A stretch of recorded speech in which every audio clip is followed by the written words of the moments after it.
So Sharon, first of all, thank you for agreeing to talk to us today. I think you came to one of our seminars in Southampton a little while ago now, and then subsequently became a client.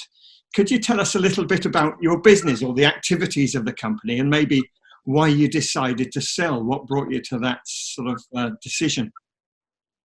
Well, we started the business in 1988, so in the end, when we did sell, it was 30 years on to the exact month. The industry is international logistics software, and particularly customs clearance. We were a major sort of player in the customs clearance role. I was talking to a good friend of mine, and he'd been to one of your presentations, and he said they were really good and really useful.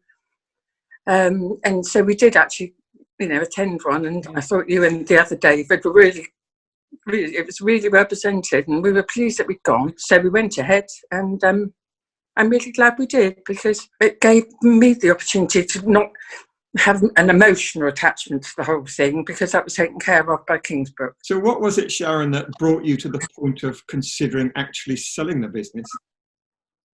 Well, I suppose it was because we had this one approach, and then we thought, well, realistically, we were reaching traditional sort of retirement age, 65 and 60. And we thought this might actually, we hadn't really thought about a plan going forward, long-term sort of thing. But then we thought we may as well consider it. Tell us about your buyer and the nature of your buyer.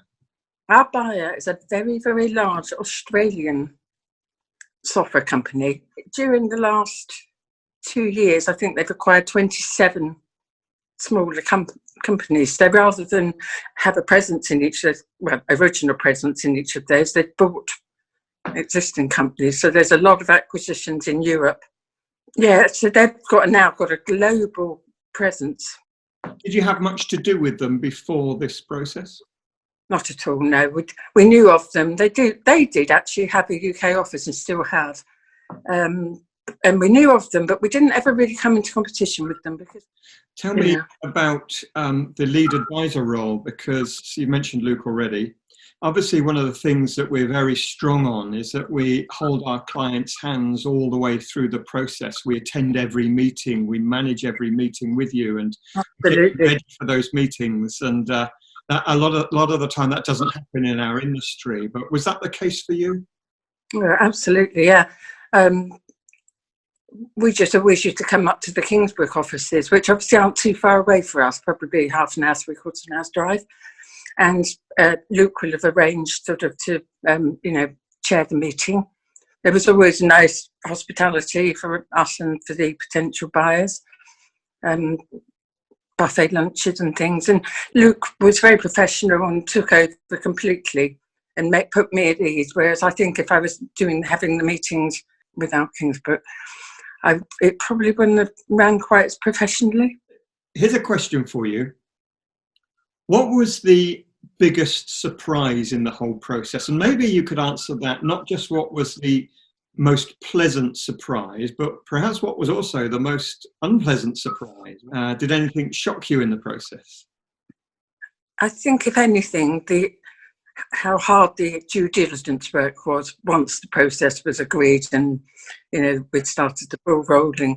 The due diligence had me nearly going mad, Everybody, every one of our clients says the same. It's almost without exception. What was the most difficult part of the process? They say due diligence, always. Yeah. What was the most pleasant surprise?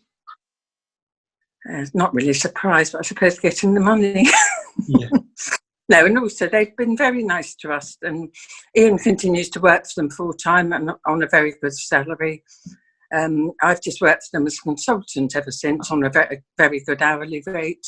I get what you're saying though as well, because it's maybe it's not the surprise that the money's come through. It's more the surprise. Do you think that actually this deal did happen? That somebody did want to buy us, and they actually did buy us, and we managed to find somebody.